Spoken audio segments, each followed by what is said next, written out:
गंगा जल भर काबर उठा के आय वहाँ के दूरा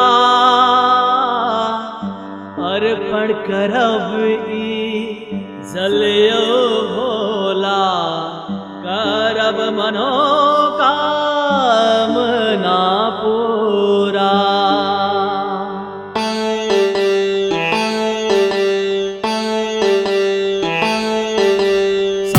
महीना आबि गेल छै, बोलबम के नारा लग गेल छै।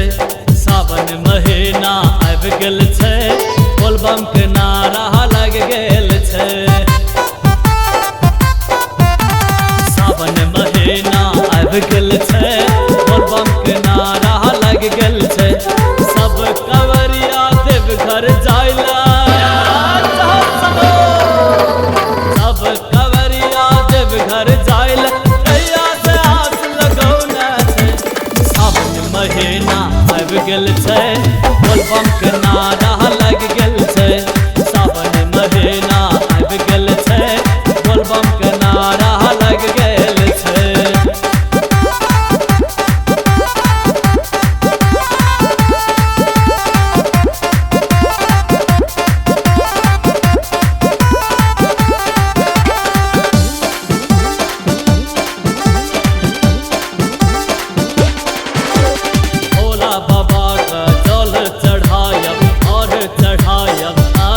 चंदन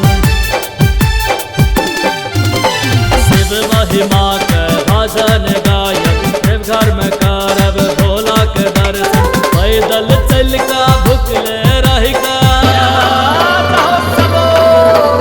पैदल चल का भुखले रह का। खाना पकावर उठौना छै, उठौना छै, उठौना छै। सावन महीना आबि गेल छै, बोलबम के नारा लग गेल छै। सावन महीना आबि गेल छै, बोलबम के नारा लग गेल छै। सब कंवरिया देवघर जाइला, सब कंवरिया देवघर जाइला कहिया से आस लगौना छै। सावन महीना आबि गेल छै, बोलबम के नारा लग गेल छै। सावन महीना आबि गेल छै, बोलबम के नारा लग गेल छै।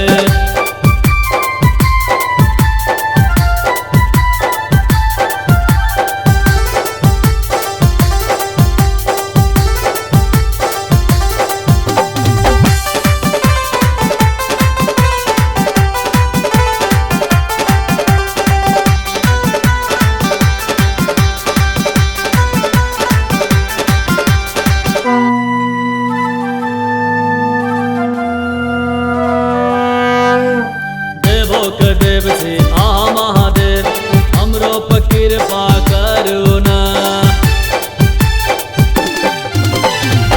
नगरी में हम हो दुखियार, हमरो से दुख आहारो ना। सावन के गर्मी लंबा छै रस्ता,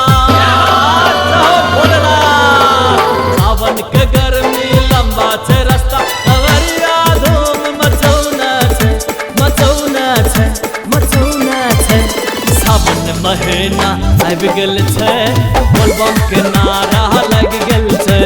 सावन महीना आबि गेल छै, बोलबम के नारा लग गेल छै। सब कंवरिया देवघर जाइला, सब कंवरिया देवघर जाइला कहिया से आस लगौना छै। सावन महीना आबि गेल छै, बोलबम के नारा